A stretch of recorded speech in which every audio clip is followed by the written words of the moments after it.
Sapevate che pulire i carciofi non è così difficile come può sembrare?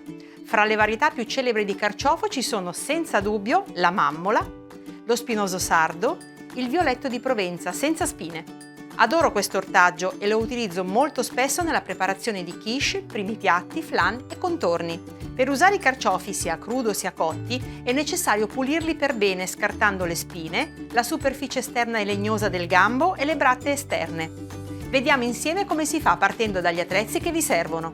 Ci serviranno 2 bacinelle, guanti da cucina in lattice se non volete annerirvi le mani, un coltello, uno scavino e qualche limone.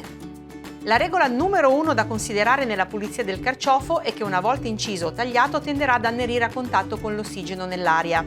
Per questo motivo ci serve il limone. L'acido del limone svolge una funzione antiossidante e sbiancante che previene l'annerimento non solo del carciofo ma anche delle vostre mani se siamo sprovvisti di guanti.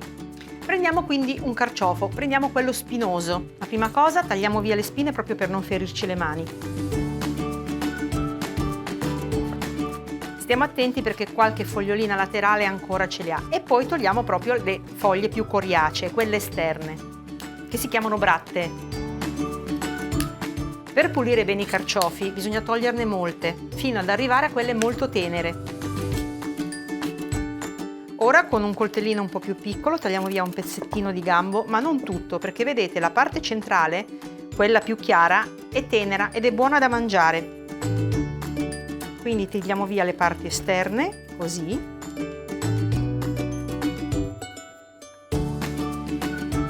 Fino ad arrivare a quella più chiara, che è più tenera.